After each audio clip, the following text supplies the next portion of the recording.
A Justiça de São Paulo negou a prisão temporária do condutor do Porsche, que bateu numa Sandero e vitimou o motorista de aplicativo Arnaldo da Silva Viana, de 52 anos, na madrugada do último domingo. Fernando Sasti de Andrade Filho confessou estar ao volante do veículo, alegou que fugiu por receio de sofrer um linchamento e caracterizou o ocorrido como uma fatalidade. A defesa do condutor do Porsche também informou que o cliente entrou em contato com os parentes da vítima para prestar solidariedade e assistência. No depoimento, não ficou claro os motivos que levaram Fernando, a mãe dele, a mentirem que iriam buscar atendimento médico e nem o porquê os policiais deixaram de fazer o teste do bafômetro. Para quem nos acompanha por imagens, coloca aí novamente, Caicão, olha aí, um Porsche avaliado em mais de R$1 milhão, em altíssima velocidade, atingiu um Sandero e matou o motorista do Sandero, que era um motorista de aplicativo, estava trabalhando. Palumbo, como é que você está vendo toda esta questão? Tem um primeiro atendimento que não colheu ali o bafômetro, tem o condutor do veículo saindo falando que ia buscar atendimento médico, o que depois demonstrou uma mentira, e agora é que ele aparece falando que está prestando solidariedade à família da vítima. Depois que morre não adianta prestar solidariedade, não pode fazer esse tipo de bobagem como ele fez, de vir a mais de 100 por hora, creio eu, estava numa velocidade altíssima, bater na traseira de um carro, matar um pai de família, fugir do local do crime, errado, se apresentar, né? Depois de 36 horas, os PMs também falharam, tinha que segurar ele lá, ou então precisa ir para o hospital, aí uma viatura vai até o hospital com ele e acompanha todo o tratamento médico. É assim que deve agir a polícia. Então é raro também os policiais militares terem liberado ele. Agora, por que liberaram? Porque é milionário? Porque estava num carro de R$1 milhão? Porque é playboy? Será que se fosse um cara mais simples eles fariam isso também? Então foi uma sucessão de erros, inclusive no meu ponto de vista da justiça, de não decretar essa prisão, porque houve um clamor público, houve uma comoção social. Isso aí passou em todos os jornais da TV aberta, da TV fechada, em tudo quanto é canto. Então a gente não pode motivar esse tipo de ação. Um playboy, um milionário não pode fazer o que quer, se apresenta depois de 36 horas com a mamãe e sai pela porta da frente e responde em liberdade, enquanto a família lá fica enlutada, sofrendo o resto da vida pela ausência de um ente que se foi por causa de uma cretinice, de uma imbecilidade, de uma pessoa que está em alta velocidade com um carro super potente e arrebenta a vida de um pai de família. Em consequência, né, mano? Exatamente, concordo com o Palumbo. É um triste retrato de um problema estrutural do Estado brasileiro que se mostra sucessivamente, em diversos casos, incapaz de tratar os iguais como iguais, de tratar as pessoas igualmente diante da lei. Ou seja, quando se trata de um rico, de um herdeiro, de alguém que está com um Porsche, as nossas instituições têm um funcionamento diferente. Parece que tem medo de lidar, não sei se é medo da carteirada, não sei o que é que acontece, mas eu sei que a gente não pode achar isso normal. A gente não pode achar normal que a lei não valha para quem é rico. É o tipo de situação que a gente se habituou como país a vivenciar e que precisa parar. Só seremos um país sério quando a lei for igual para todos e quando o tratamento das instituições do Estado, da polícia, da justiça for igual para todos, independentemente de classe, origem ou condição social. Meus amigos, olha só quem já está conosco aqui no Morning Show desta terça-feira, Luiz Fernando Pacheco, hoje estreando no nosso Morning Show. Pacheco, bem-vindo, é um prazer ter você aqui com a gente, viu? Prazer é todo meu, Nelsinho, bom dia a você, bom dia a todos os colegas, bom dia aos nossos telespectadores. É um caso lamentável, né, de acidente de trânsito, a polícia vai investigar, vamos saber direitinho o que aconteceu, se ele estava realmente em alta velocidade, se houve uma imprudência, uma imperícia, uma negligência. Não pode haver diferenciação por classe social. Agora, eu não vejo motivos técnicos, jurídicos, para uma prisão preventiva, por mais lamentável que o caso seja. De nada vai adiantar que esse sujeito vá para a cadeia.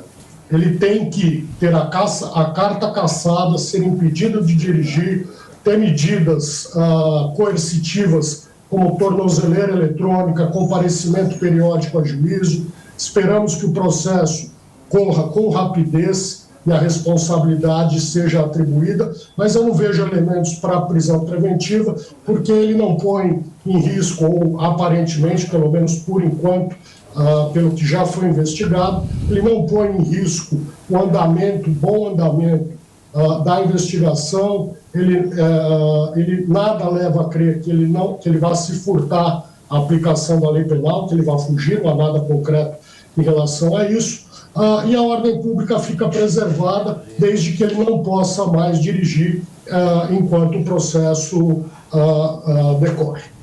Pacheco, a turma vai dar uma ajeitadinha no seu áudio aí, você já volta com a gente, eu quero ouvir também o Acácio. Existem alguns problemas nessa história, né? Nós discutíamos aqui antes do começo do programa o fato dele ter sido liberado, dele não ter sido conduzido a uma delegacia ou não ter sido conduzido a um hospital pelos policiais. Porque tudo leva a crer, e as imagens mostram isso, que ele estava acima da velocidade da via. Mas há um segundo fator que também é predominante e é essencial que todos saibam para o resultado da apuração. Se ele havia ingerido bebidas alcoólicas ou não havia ingerido bebida alcoólica. E óbvio, a forma mais fácil de se descobrir isso na hora era a realização do exame do bafômetro. Ele só voltou 30 e poucas horas depois à delegacia e tivesse ingerido bebida alcoólica, já era impossível saber isso. Então, eu acho que os policiais que o liberaram precisam ser ouvidos, primeiro, pela razão ou pelas razões pelas quais ele foi liberado. Em segundo lugar, se eles, olhando para ele naquele contexto, entendiam que ele estava alcoolizado ou não entendiam que ele estava alcoolizado, porque o bafômetro não é o único meio de se saber se havia ou não havia alcoolemia. E a polícia, nesse momento, tem obrigação de determinar se ele estava ou não estava alcoolizado, porque isso vai mudar e muito o resultado da pena eventualmente imposta. Agora, o Palumbo, é interessante, né? Nessa hora o cara é acompanhado da mãe.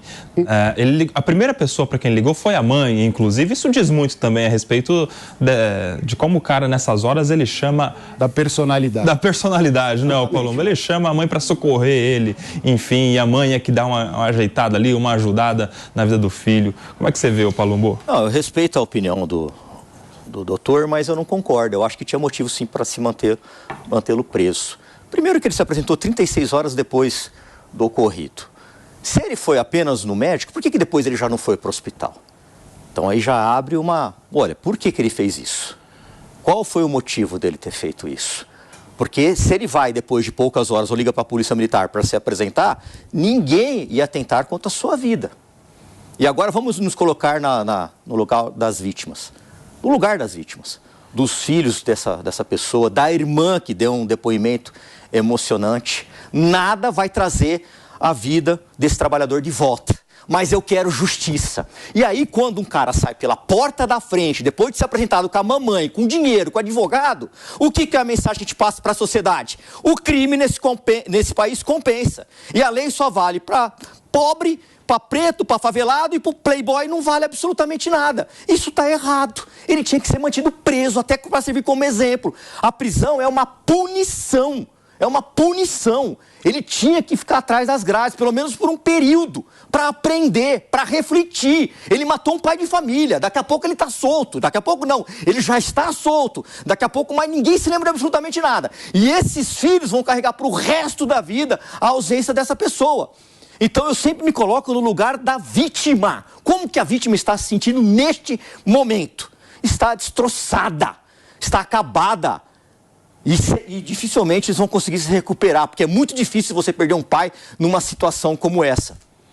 Meus amigos, coloca na tela cheia pra gente aquelas imagens do acidente. Será que a gente tem aí? Eu quero que você comente, Mano Ferreira, como é que alguém pega um carro, um Porsche, um carro que vai de 0 a 100, sei lá quantos segundos, 4 segundos talvez, e sai numa altíssima velocidade, não estava na rodovia não. Não estava nem numa marginal, estava ali na Salim Farah Maluf, quem é de São Paulo conhece, é na região aqui da Zona Leste, do Tatuapé. Olha só essa imagem, para você que está vendo a gente aqui por imagens, o cara está ali no Sandero, aparentemente dentro da velocidade da via, vem um carro por trás, a batida não é nem de frente, nem de lado, é por trás, pega na traseira da Sandero, do motorista de aplicativo, o choque é tão grande que até o poste apaga a luz, olha lá. E o motorista do carro da frente, que estava simplesmente trabalhando, motorista de aplicativo, faleceu.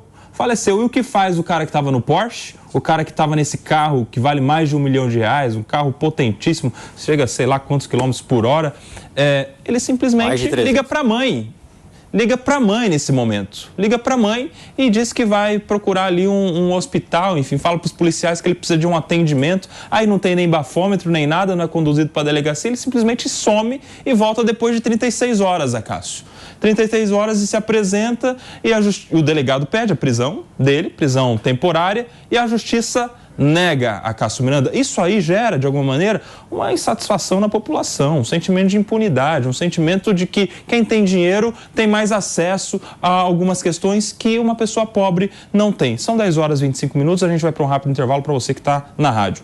Por aqui, a Cássio Miranda. Eu acho que vale, inclusive nas imagens fica muito nítido, ele não esboça reação, a gente percebe nitidamente que ele sequer freou o carro, ele não viu o carro que estava na frente. A velocidade que estava não dava nem para ver, eu acho. Então, é muito rápido. Por isso que eu acho que a questão do bafômetro era essencial, porque há o aspecto velocidade, é tudo muito rápido, mas também há um aspecto relacionado a uma falta de reflexos. Isso pode ser resultado da velocidade, obviamente, mas isso também pode ser resultado de outros aspectos, como é o caso da ingestão de álcool. Por isso que essa talvez seja a grande falha nesse contexto, a par da impunidade, a par dessa sensação de revolta que todos nós temos, é inerente ao ser humano analisando uma situação como essa, mas eu acho que essa revolta fica ainda mais acentuada quando uma fase essencial da investigação não é analisada. Repito, podem ouvir testemunhas que estavam com ele antes, numa balada, num bar, estivesse ele onde estivesse. Podem ser ouvidas testemunhas que acompanharam ele dirigindo durante o trajeto, mas o exame do bafômetro, neste contexto, seria determinante, inclusive, para que ele fosse preso em flagrante e ainda estivesse preso. Até porque nesse caso, ô Palumbo, o delegado está falando que isso aí é homicídio doloso, o dolo eventual, né? Quando a pessoa assume o risco de matar alguém, ou seja, é um cara que vai para o tribunal do júri como qualquer outro que dá um tiro propositalmente, como qualquer outro que tenha a intenção de matar. Você acha que está certo o delegado? Está certíssimo o delegado, né? Mas não dependia dele a decisão. Ele representa para o judiciário, o juiz decidiu que não sei qual foi a opinião do Ministério Público, se foi favorável ou se não foi, não sei se vão recorrer ou se não irão recorrer, mas o que fica é a vítima, né? São os familiares, são os dois filhos lá que pensam assim, que país é esse? Meu pai trabalhando como motorista de aplicativo, tentando levar o sustento para casa, uma vida extremamente estressante, difícil. Aí vem um indivíduo, playboy, num carro de R$1 milhão, faz uma barbaridade dessa, agora cabe a polícia também fazer outros meios de investigação. Onde ele estava antes? Estava numa festa, num bar? Vai lá, puxa as câmeras do bar, vê se ele estava tomando uma cachaça, vê que ele estava bebendo. Tem que fazer a investigação bem feitinha sim. Porque um caso desse não pode ficar impune. Ele vai responder em liberdade, esse processo vai se arrastar por 5, 10 anos, não vai acontecer absolutamente nada e muito provavelmente não vai ficar preso. Sabe que tem outras formas de provar, né? Bem falou aí o Acácio, o Palumbo, se eles puxarem, se o cara estava numa festa, num bar, dá para puxar pelo cartão de crédito, o que ele pagou, a movimentação bancária, ir lá pedir exatamente a comanda dele, o que ele consumiu nesse dia. Agora, Mano Ferreira, eu quero te provocar. E se fosse o contrário? E se fosse o motorista da Sandero, o motorista de aplicativo em alta velocidade, bate num Porsche e mata o motorista do Porsche? Você acha que a gente teria a mesma solução? Estaria preso, né, Koba? Infelizmente, isso fala muito de como o Estado brasileiro funciona de forma desigual. Como nós não conseguimos, como sociedade, fazer com que a lei valha para todos. Infelizmente, todo mundo sabe que se fosse o oposto, estaria preso. Porque, nesse caso, a diferença começa na abordagem policial. Como é que iam deixar sair da cena do crime dessa forma? Não deixariam, teriam feito bafômetro, teriam conduzido para a delegacia, teriam feito o que é preciso ser feito. Porque uma situação como essa, no fim das contas, o que significa é que o Estado brasileiro não respeita o direito à vida. Verdade.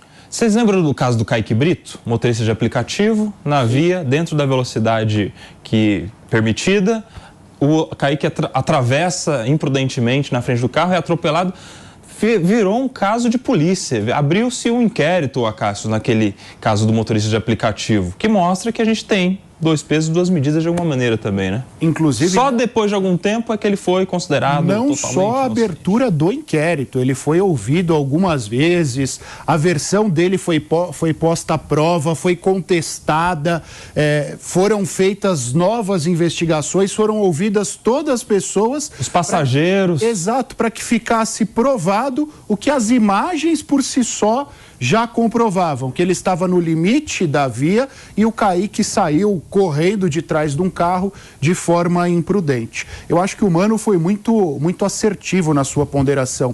Isso diz muito sobre o que nós pensamos em termos de impunidade, isso diz muito sobre a nossa sociedade e as distorções infelizes da nossa sociedade.